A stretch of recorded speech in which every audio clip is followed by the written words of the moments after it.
Don't be afraid of failure. Embrace failure. That's where you're going to learn your meaningful lessons. That's where you're going to learn those nuggets for yourself that'll build success in the future.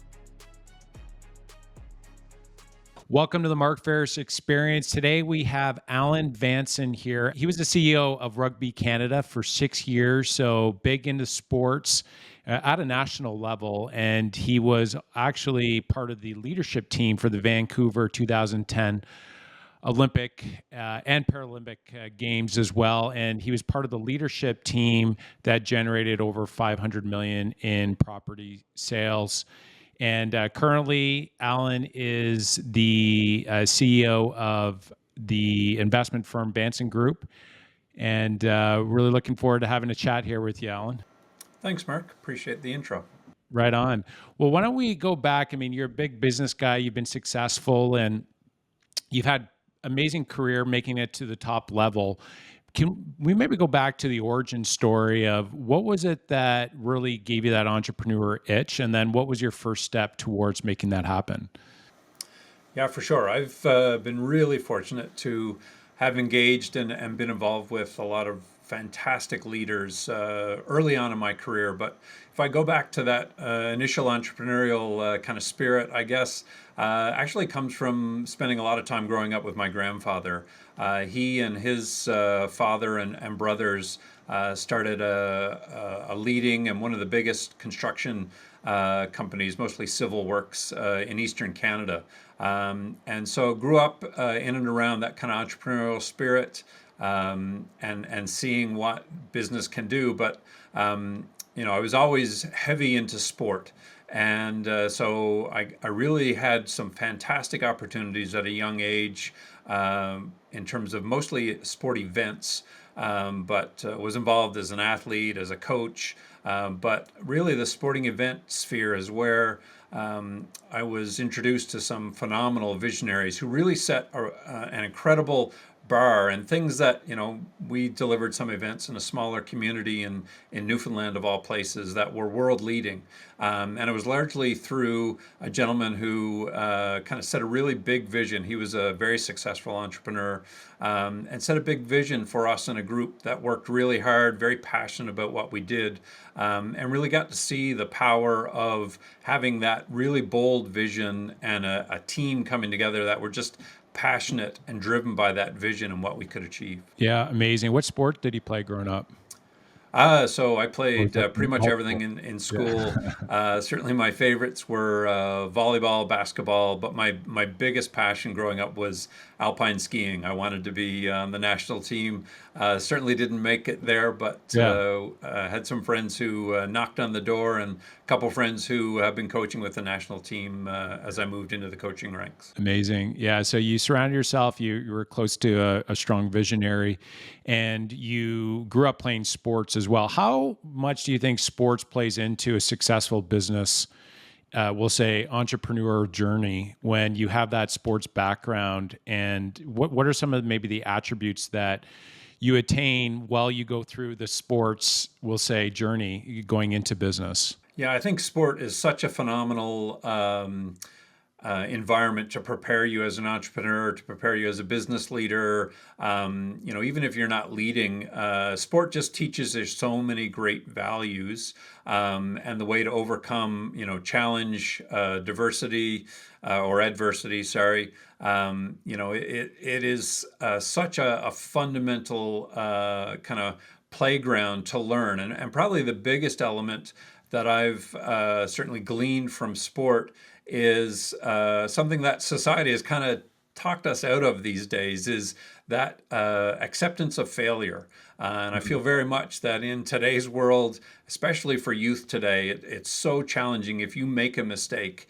Failure is kind of talked about Yeah. and shown as Yeah. something that's super negative. But anybody who's been involved in business and been successful in life, that you learn most of your successes, or most of the things that breed that success, come from failure and making mistakes. So I found sport really good from that perspective in terms of teaching you to get yourself back up, dust yourself off, and get back up and go again. Yeah. And sometimes it'd be your coach making sure that you get back up. And I remember some of the games that we lost, and we lost bad.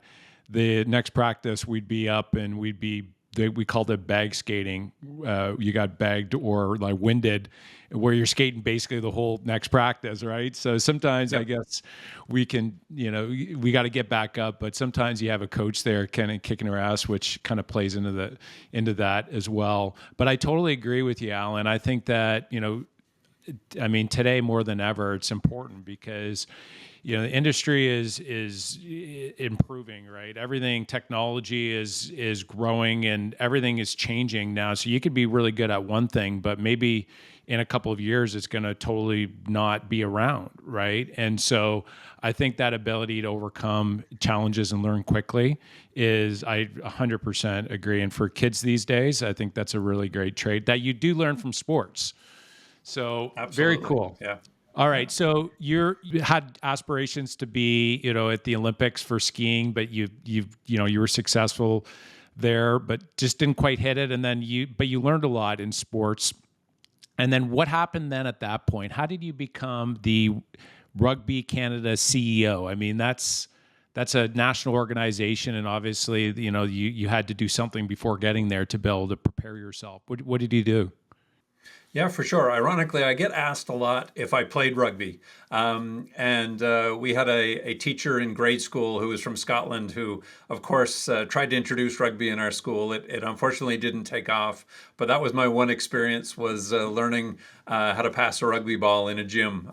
We never got to the contact phase or anything, but again, my career really was fortunate. A lot of it obviously is down to being in the right place at the right time, but really was opportunistic when it came to being involved with some phenomenal leaders. And so from the Olympic Games in 2010, had some nice career progression in the organization there, surrounded by phenomenal leaders and an unbelievable team. If you want to talk about vision, what John Furlong set out as the vision for the Vancouver Olympics. I describe the environment when I went in to be interviewed for a role, and I found the culture actually oozed out of the walls. Like, you could feel it as you walk through the building and as you met people. And I think there might have been 200 staff at the time that I was joining the organization, before we grew to over 5,000.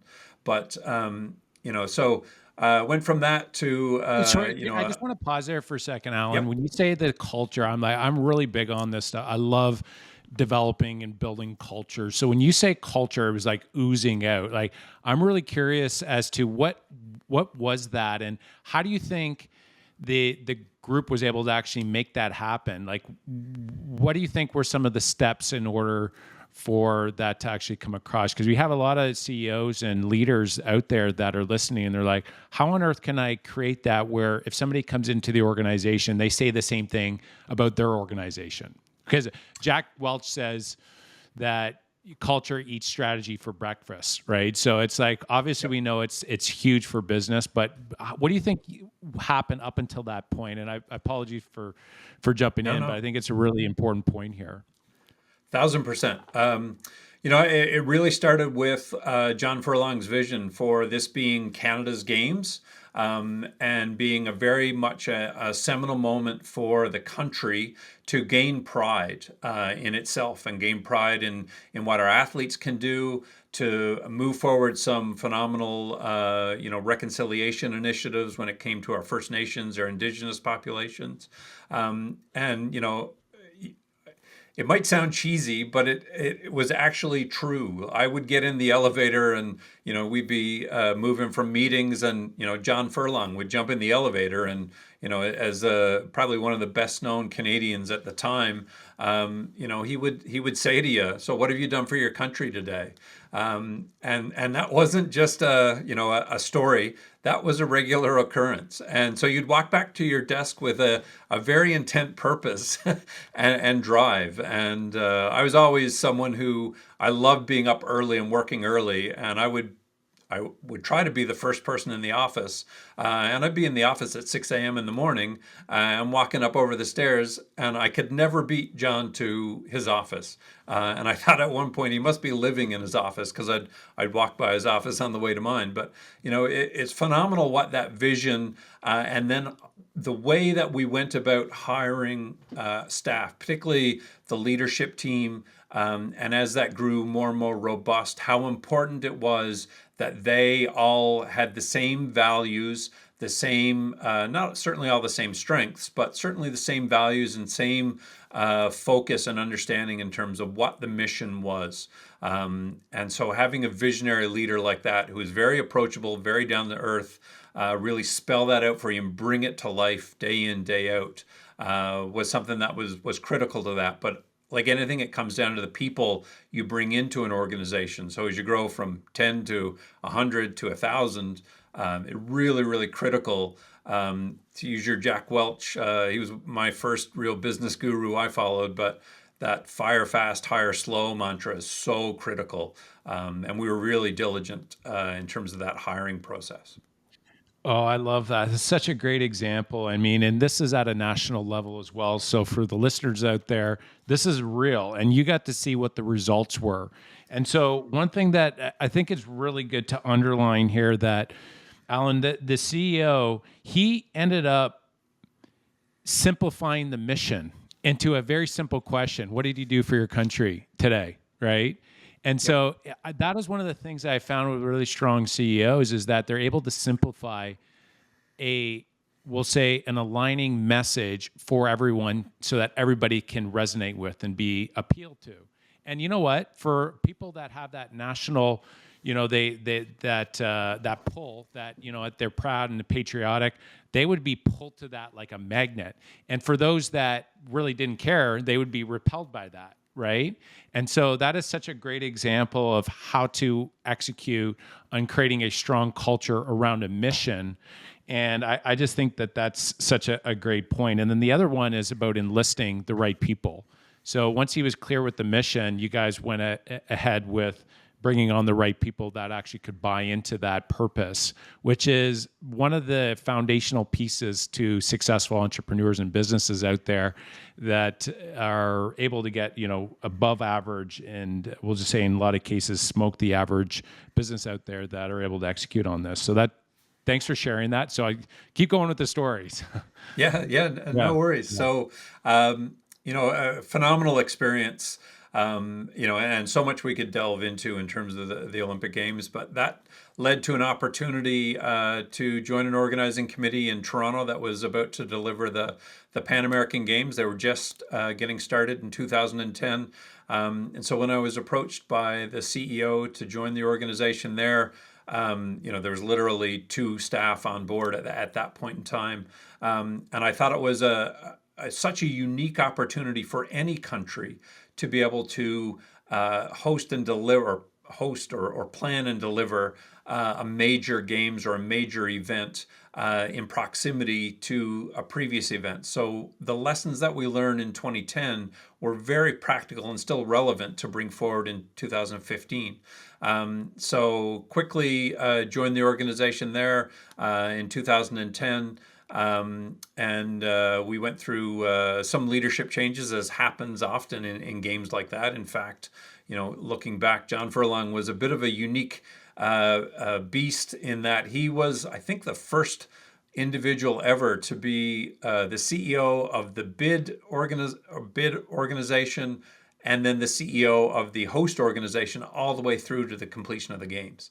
But at any rate, in the 2015 Pan Am Games, went through a leadership transition, again started those games with a very strong vision, and really, again, on that people front, that was one of my core philosophies was we've got so many valuable lessons learned. We can bring that here. We need to bring some fundamental people that want to obviously have that experience in Toronto, but bring them from the Vancouver that had those experiences that can steer around potholes that maybe we could have avoided had we known. And of course, you walk yourself into some new challenges that you wouldn't have predicted. But again, back to vision and people. Right. And what do you think Yeah. it was that the leadership, the leaders that were transitioned out, what do you think that they maybe didn't have, or maybe things that they were doing that maybe there just wasn't alignment within the mission that was there? What do you think that was, so that our listeners can have a better understanding? Maybe they have that in their own company, or maybe they're part of an existing company as maybe a red flag to look for. Yeah, for sure. I mean, I think when I look back in that environment, there's a fair degree of political influence and political dealings, and so there certainly were some elements from a political perspective that led to that change. But the original CEO set a phenomenal vision that didn't change for the organization, and with our executive leadership team, that didn't change. Even when we went through a leadership change, that founding vision in terms of what we wanted to accomplish was very sound. I think one of the things as I look back that really resonated for me and in all the leaders that I've been involved with that have really been successful is being themselves and being authentic. And sometimes you see leaders who just aren't comfortable in their own skin, and aren't always as comfortable just having a normal conversation. Always feels a little guarded or scripted, and that you never really get that full buy-in from your organization if you're trying to be something that you're not. Yeah, authentic. That is so true. And people, you know, they relate to other people that are real, because nobody's perfect, right? I mean, we all have our challenges Absolutely. we go through, and I like going back to what you originally said. It's like failure is, how do you look at failure? It's like, if the glass is half full or half empty, it can be whatever you want it to be, but you get to make the decision. And so failure can be a little bump on the road onto something bigger, or it can be we'll say a roadblock completely, right? Where it stops you. Well, this is great so far. So now you had successful Olympics, it was phenomenal, right? So you're part of a winning team. What did you do at that point to continue on with your business development? So one of the things that really attracted me to joining the organization for the Pan Am Games in 2015 was again the quality, the background of the CEO came from a large packaged goods environment. Was a country manager in several countries around the world. Really wanted to learn and lean into a bit more of that bigger corporate kind of environment to kind of understand what that was like, knowing not exactly in it, but I'm working directly with someone who really grew up in that packaged goods environment. We also had a chair who was a former executive for Four Seasons Hotels, and was a phenomenal chair of the board, and just an absolute gentleman, but obviously a very strategic and successful businessman. So, from a career progression, I really saw it as an opportunity to engage again with people who were far ahead of me and where I really wanted to kind of learn from. And so progressing, in my late 30s, early 40s, that was, really fundamental. I learned a ton from, well, all the leaders that I've worked with, but, phenomenal experience there. And as those games wrapped up, it was just opportune timing where Rugby Canada was looking for a new leader. They really had an opportunity to grow as an organization, needed to really professionalize,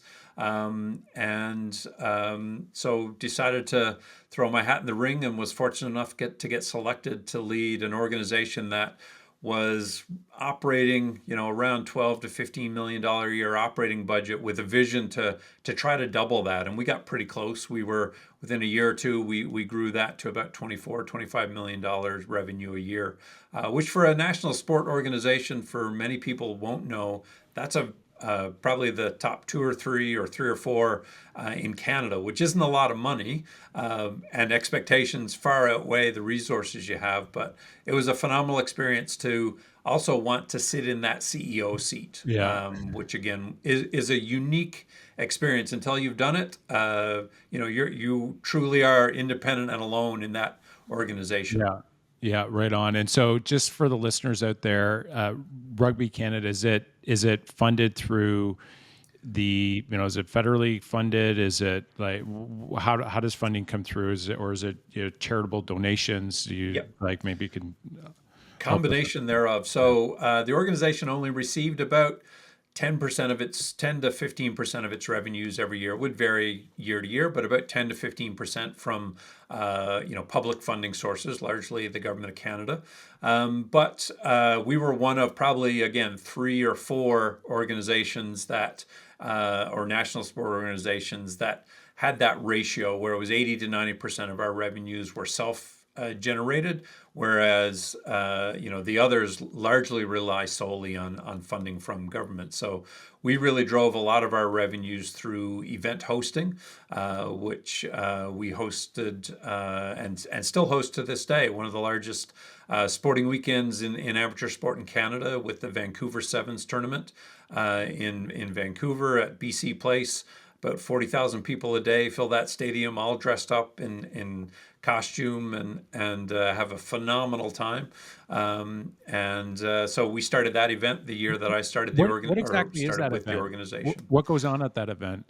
So a sevens tournament is there's 2 versions of the game of rugby: 15s, which is the traditional side, and then there's a sevens version, which is 7-on-7s. It's the version of the game that's in the Olympics.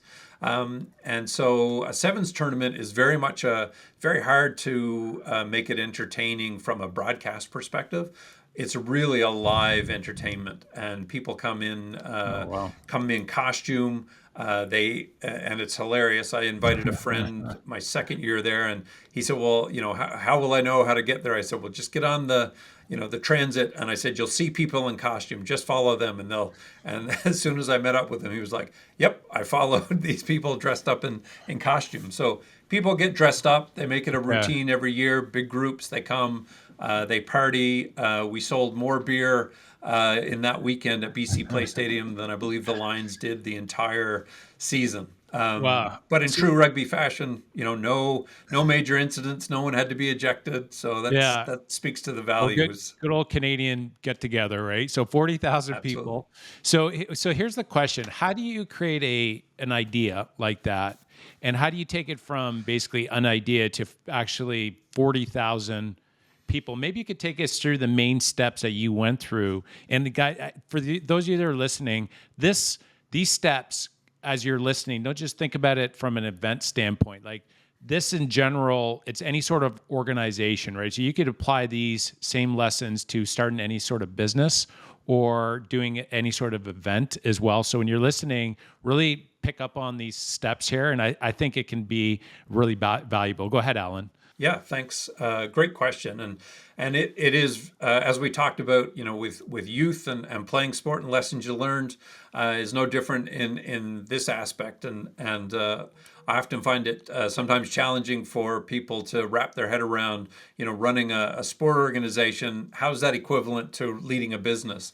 So very similar, but like anything, we weren't the first to do it. And so, we were part of a series, and we looked at, events. The biggest or longest standing and most popular sevens event is the Hong Kong Sevens, and anybody who follows rugby will likely know about the Hong Kong Sevens tournament. So we really looked at what are best practices, that we could take from that. But again, it really did start with a vision as to what we wanted that tournament to be, which was very much a sold out BC Place Stadium where Canada was on the top of the podium. And so we started with a strong vision. We built a phenomenal team that was dedicated solely to that event for the first few years. But we really looked at, okay, who else was doing it and who was doing it the way we wanted to do it, and how could we, glean lessons learned from that? How could we do things in a unique way that made it, truly unique from a Canadian perspective? How do we engage and teach people in rugby circles? They call that getting up in costume for a sevens tournament fancy dress. So, how do we introduce that? And particularly in the first year, how do you introduce that new concept? So we had some really fun, with creating marketing around that, but trying to tell that story publicly. And we again not just engaged good people, but we engaged really good partners who were real specialists in, okay, how do we drive this new concept? How do we drive ticket sales? How do we create? And I've heard you talk about this before, but scarcity. Even when we weren't sold out, creating that element of scarcity where we limited the seating, so we got to 25,000 tickets sold very quickly. Okay, we've been able to open up another section. How quickly can we build up that pent up demand and sell tickets? And then how do we engage that storytelling in terms of the athletes that were coming? How do we create that excitement with media, earned media, all those elements, and then focusing on what's that game day experience? What's it like from the moment, not just when you enter the stadium. We really took that view of what's the experience like on your way to the stadium, when you're on the transit system or you're parking. How do we make that work? And so we were able to work with the community, our partners, and transit authorities and parking providers to really kind of amplify that whole experience. So it was much more than just when you walk in the front door of the stadium. Oh, there's so much gold in what you just said there. I'm gonna try and like dissect it here quickly because there's 4 points here that I really want to underline. So first is you went to the existing successful uh, people in the industry and you figured out what it is that they're doing and you learn from them first. I think as entrepreneurs we get these grand visions of I need to create something completely new. And in business events it's just basically it's doing the same thing. I look at Southwest Airlines. They basically took an existing model out in California and they basically just ripped it off, but they did a better job. And so looking at proven models from the beginning, super smart. Second thing, you engaged experts to be able to help you, people that could come in and basically tie into your existing organization and your mission that you're on. So you got experts and then you told a story. You're able to do that. And I found that the best groups, and you obviously were able to do it and break it down so that's a very simple story to be told so that the 40,000 people can understand why they need to go, right? And then last but not least, you mapped out the entire experience from basically from the very beginning right till the end. And so this is something that we've done in our business in the real estate investment firm, but also in the real estate brokerage is we basically map out from the online experience going on the website to coming in to even calling into our office, doing a live transfer to our inside sales, to our sales partners, and then all the way along stage or photographer, video. And it's like we mapped it all out, and the same with the investment firm, and then be able to track the emotions on each step of the way. And if you can add in little wows, that's something that we've added in along the way.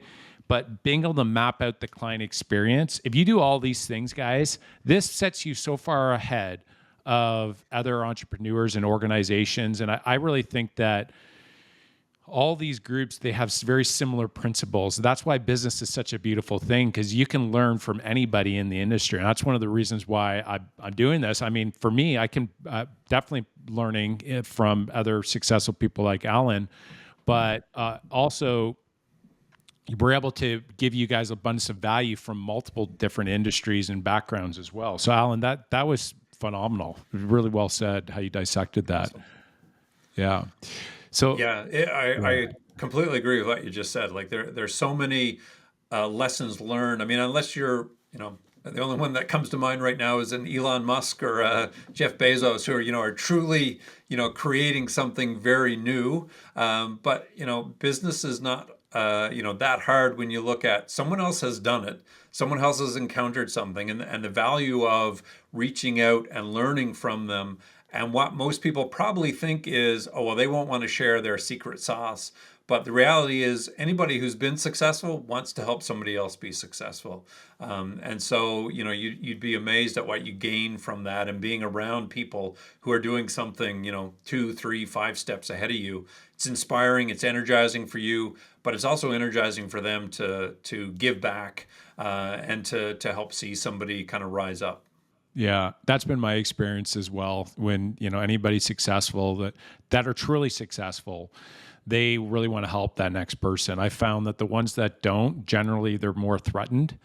And I've seen that in companies as well, where maybe they're like a B or C leader and they have somebody coming up and they're threatened for their position. That's why maybe they don't help. And so, most successful business people, it's like they want to help that next person along the way. And so that's been my experience as well. So just before we move on from the Olympics, I mean, working at this national level, is there maybe any misconceptions or like insider scoops or things that maybe the listeners just wouldn't know that you've maybe experienced seeing, being part of the Olympics and, these other large national like organizations? Is there anything that you can maybe share with the listeners that maybe they didn't know about it? Yeah, Russia things come to mind, but it's like anything, and it's really no different than in a business. Is the importance of having a plan.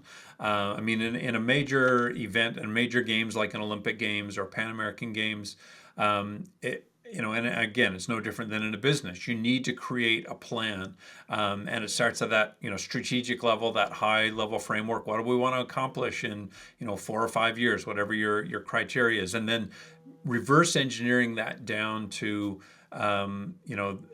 very tactical. What are we doing today? What are we doing tomorrow? How are we going to achieve that? And probably one of the biggest things that comes to mind is dealing with 25,000 volunteers for an Olympic Games. We had over 100,000 people apply.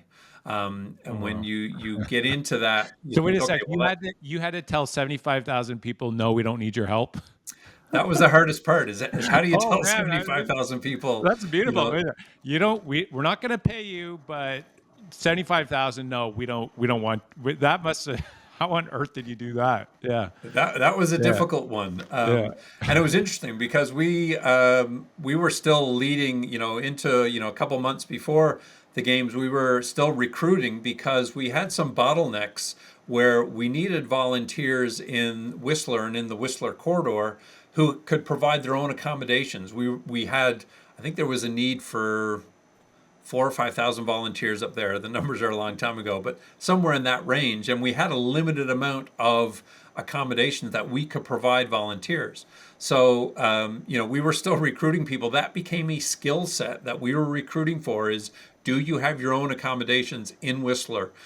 Because we had restrictions on the highway and we could only transport so many people from Vancouver up to Whistler each day.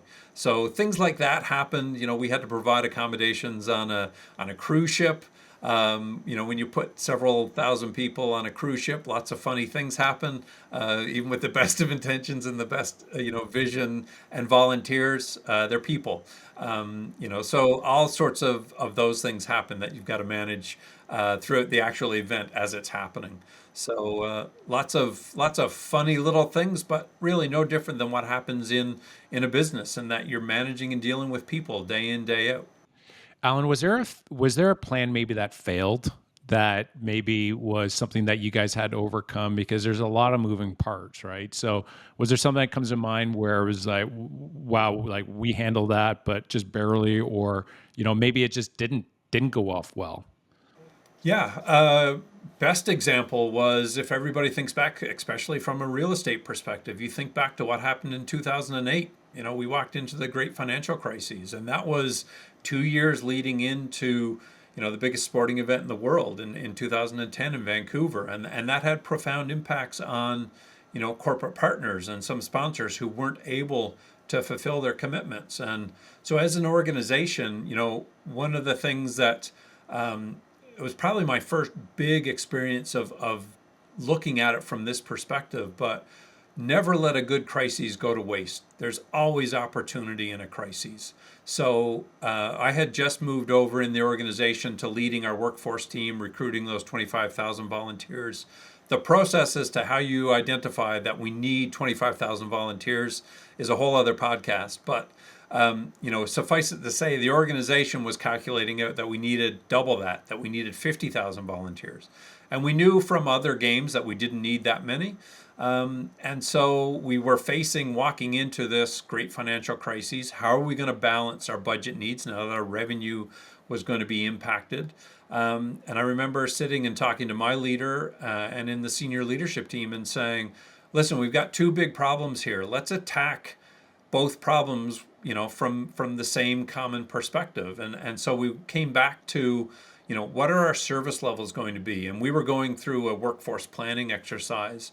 And we got the whole organization rallied around rationalizing what were going to be acceptable service levels using our workforce planning piece that I was leading, we were going through, but we were using that exercise to reduce our budget requirements and at the same time reduce what our volunteer demands were going to be.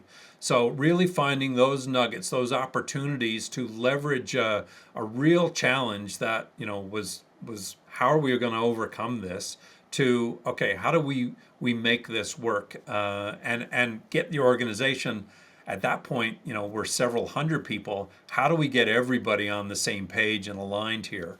And so that was a phenomenal experience to be part of leading the structure for how we were going to go through that. Was remarkable. How did you communicate that if you had a message of we need to communicate our service levels? How did you do that so that it actually stuck?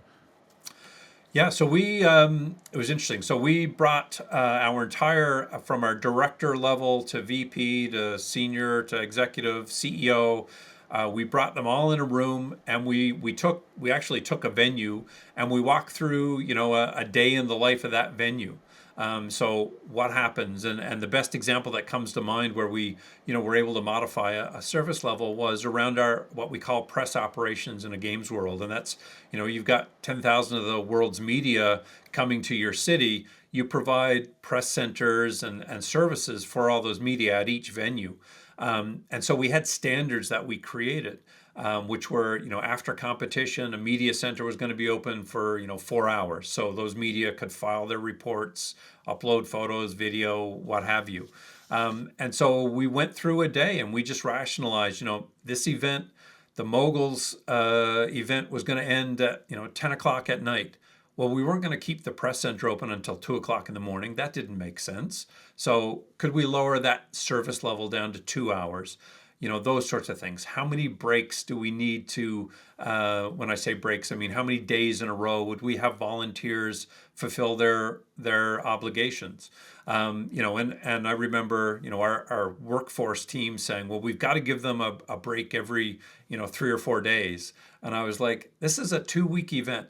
Guys, we can, stretch that out. Yes, we don't want someone to volunteer for 5 days, but if that competition is going on for only 5 days, those volunteers don't want to take a day off. They want to be there for those full 5 days.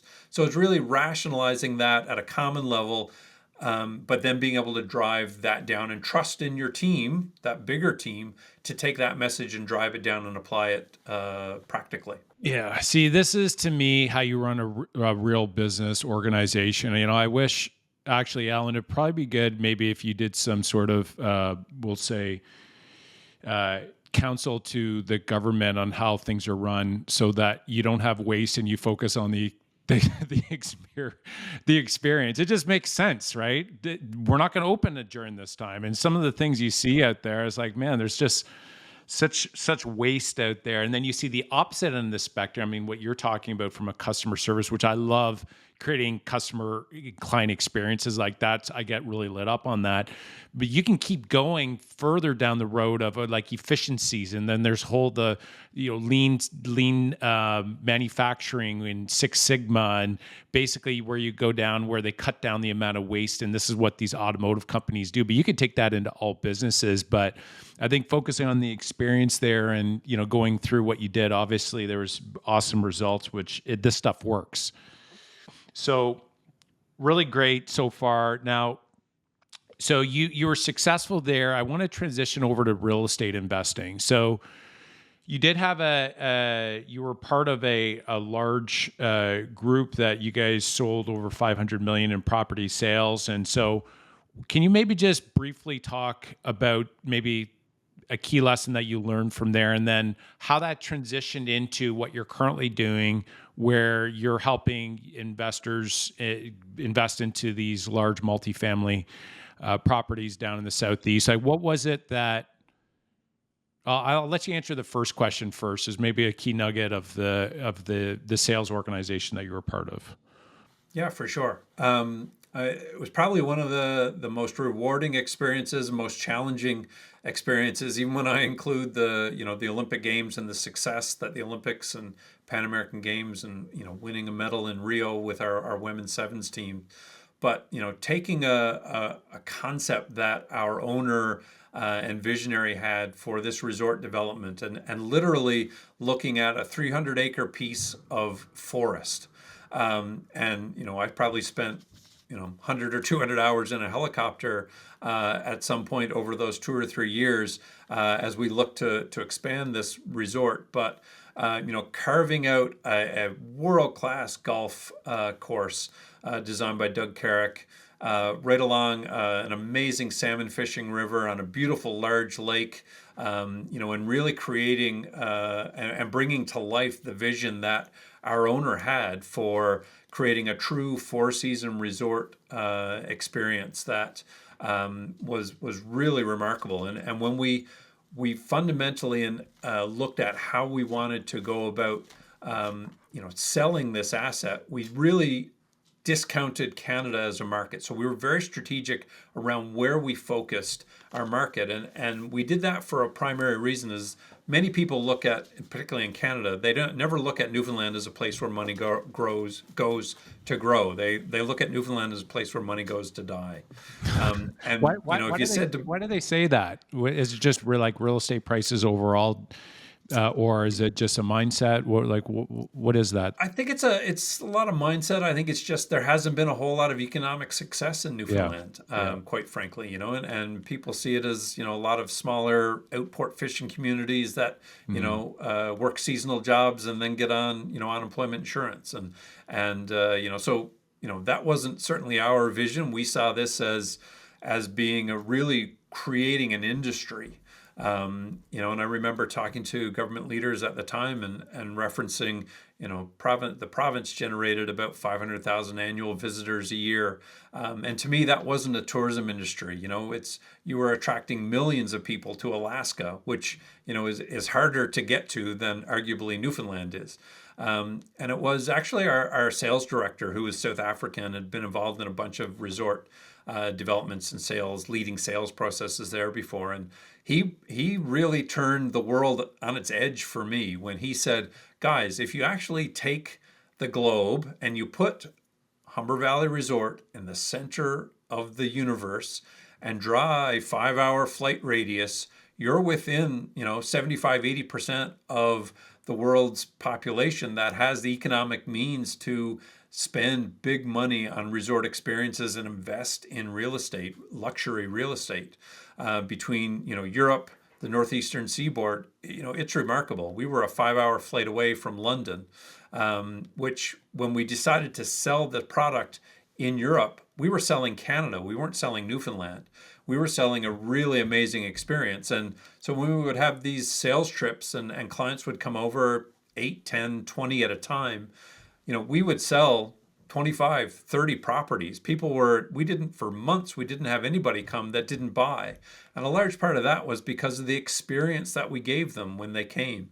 We provided a vision for what this could be it in winter, great ski facility, snowmobiling, having a very authentic boil up in a Newfoundland fashion in the middle of the woods, to salmon fishing in the summer, or a helicopter tour from the resort up to Grossmore National Park and flying over the Tablelands, which is a UNESCO World Heritage Site.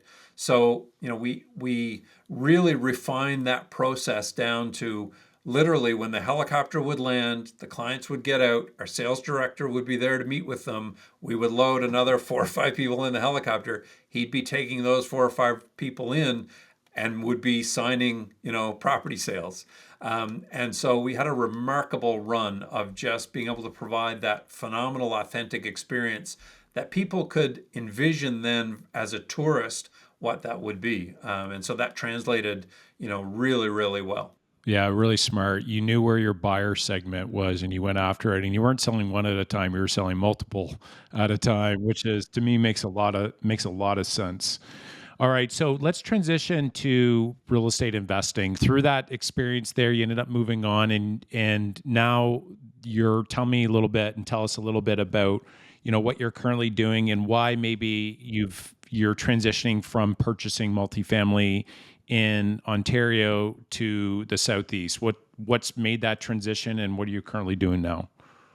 The real estate, I got bit by the real estate bug, certainly through that resort experience, and seeing the power of what people look for in money, and a return on their investment. And so I look back and go, why didn't you follow that itch earlier? But that opportunity led to the Olympics and the Pan American Games and Rugby Canada, which were phenomenal experiences. But when I really looked at transitioning out of Rugby Canada and deciding what do I want to do next, I had that entrepreneurial itch. I really wanted to scratch that and do something that I had more control over, that I could provide a quality product to the ultimate customer in my mind is the tenant.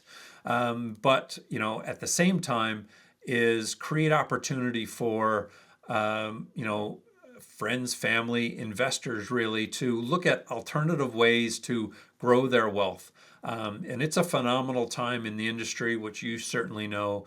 That transition of wealth right now is really a once in a generational opportunity. And so the ability to really look at that, as I looked at commercial real estate and apartment buildings, what I loved about it was the tangible asset that I had much more control over.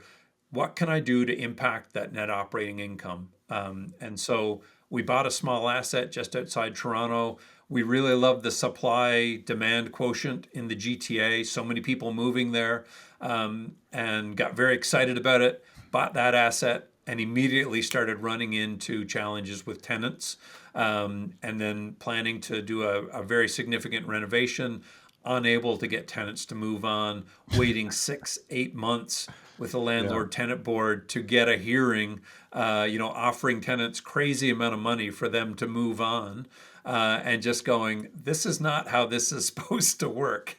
There's a better way to do this.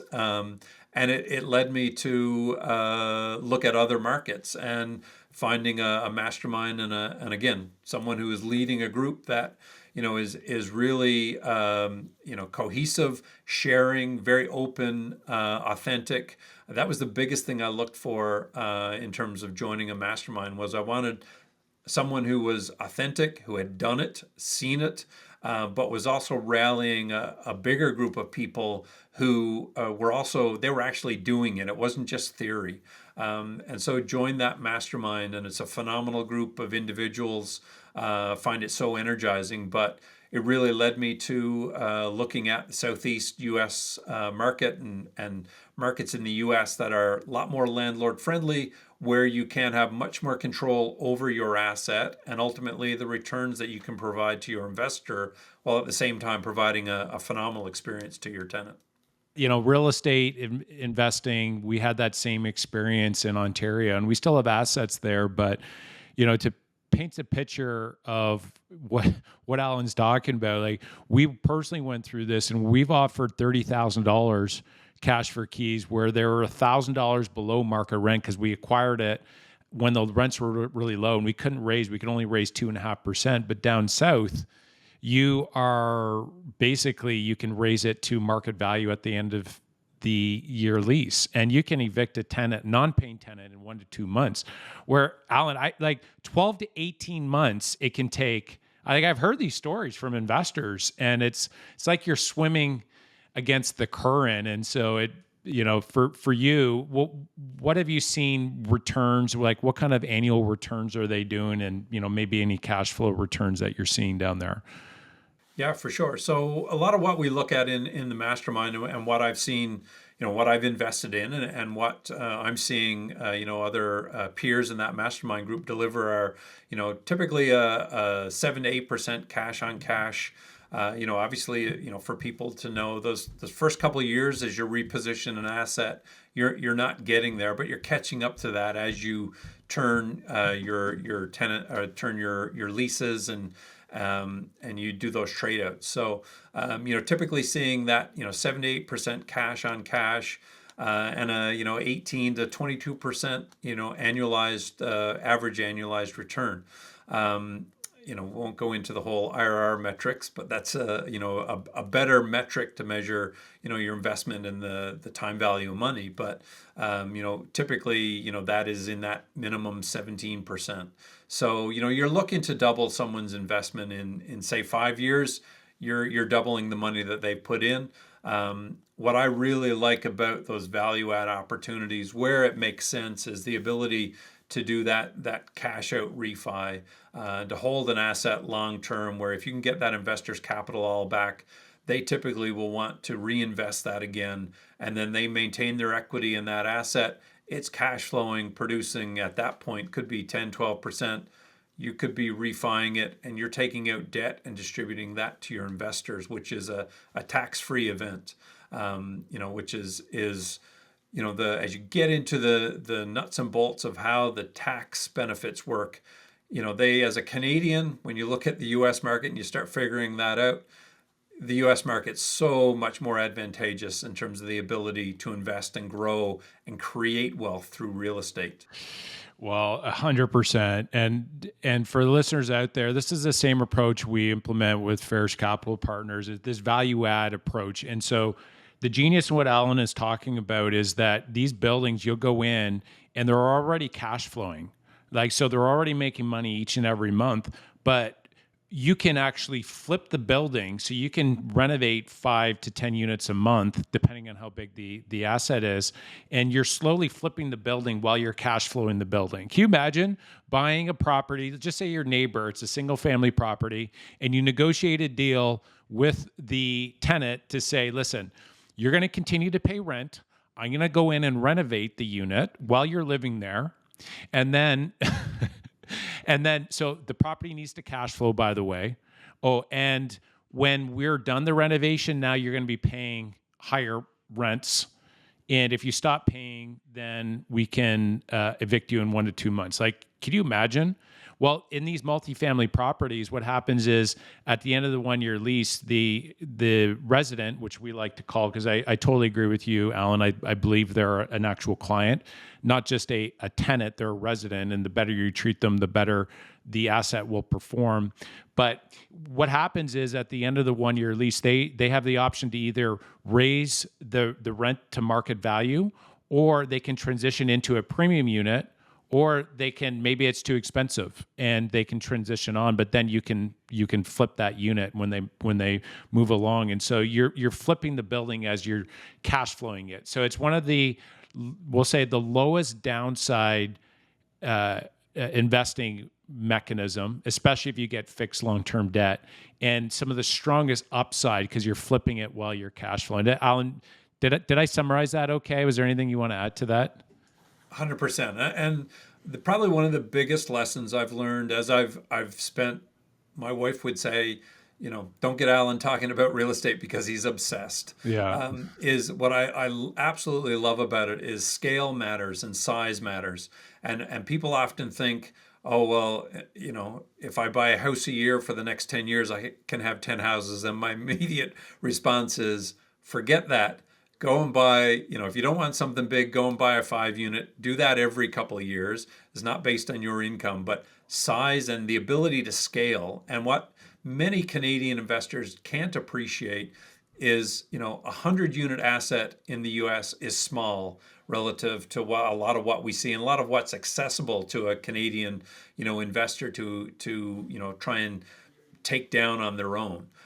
You'd be playing with the big boys if you're going to buy a 100 unit asset in Canada. Whereas in the US, a lot of the bigger firms, they won't look at anything that size. So that, the ability to get in and to do something at scale, at meaningful scale in the US, at an entry point on a per unit basis is reasonable and rational. It's crazy when you compare it to what housing is in Canada. And in the US, they think that their housing is out of control. and it's barely touching what it is in Canada right now.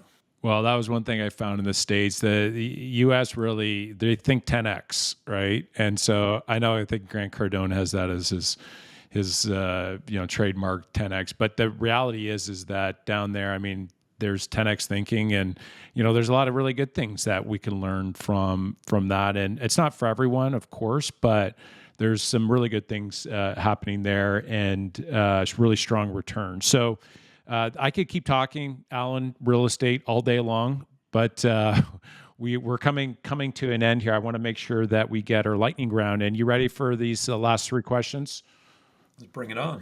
First question is, what was your favorite book that maybe made the biggest impact to maybe your business career or your wealth building? Yeah, for sure. In fact, I pulled it out today. It's my latest favorite read is Oh, Who good. Not How by Dan Sullivan and Dr. Benjamin Hardy, and I just love the philosophy of that book of really looking at it's a function of who not learning how to do it. Mm, And that's been a business philosophy of mine is to know a little bit across everything, but yeah. engage with and hire or work with experts that have that Yeah. depth. Yeah, so good. That was guys, you got to read that book. That was really powerful. And it's a short read as well. Yep. And so if you don't want to buy the physical book, just get it on Audible because there's some principles in there that are really helpful. It can change your life. All right, Alan, in 3 words, how would others describe you? I think they would describe me as calm, collected, and analytical. I really thrive under pressure. I love high intensity situations. It's where I'm in my element, where I'm in my moment, and I'm unfazed. So I love being in the middle of stuff as it's happening. And when people feel like your hair's on fire, that's when I'm in my element. So that calm, collected, and very analytical. Probably too much so as a fault. No, that's great. Good guy to have on your team for sure. And it's kind of like a duck in water swimming really fast, but you can't tell, right? So You under got the it. water, the duck's on top, so they're kind of sitting there, but the legs are going really fast. But last question is, what advice would you give your younger self if you were to give any last piece of advice? Yeah, I think it comes back to what we talked about early on is don't be afraid of failure. Embrace failure. That's where you're going to learn your meaningful lessons. That's where you're going to learn those nuggets for yourself that'll build success in the future. And don't be afraid to take action, to go for it. Even if you don't know what the answer, ultimate outcome is going to be or what the answer is, as long as you know what the next step is, go and take that step. Step two will reveal itself. Don't get caught up and wait to take that first step. So take action and don't be afraid to fail. On that note, we have Alan Vansen here. And Alan, if anybody wants to reach out to you, connect with you, what's the best way for them to reach out? Yeah, for sure. You can find me. Our website is vansencapitalpartners.com. You can find me on LinkedIn, Alan Vansen, ALLENVANSEN. And same on Instagram, all social media. There is Alan Vansen. So love to connect with anybody if you want to talk about real estate. Awesome. Thanks again, Alan. This is a great conversation. And for all of you listening, I love you guys. And just remember that the fastest way to wealth is building your business and investing into real estate. We'll see you next time.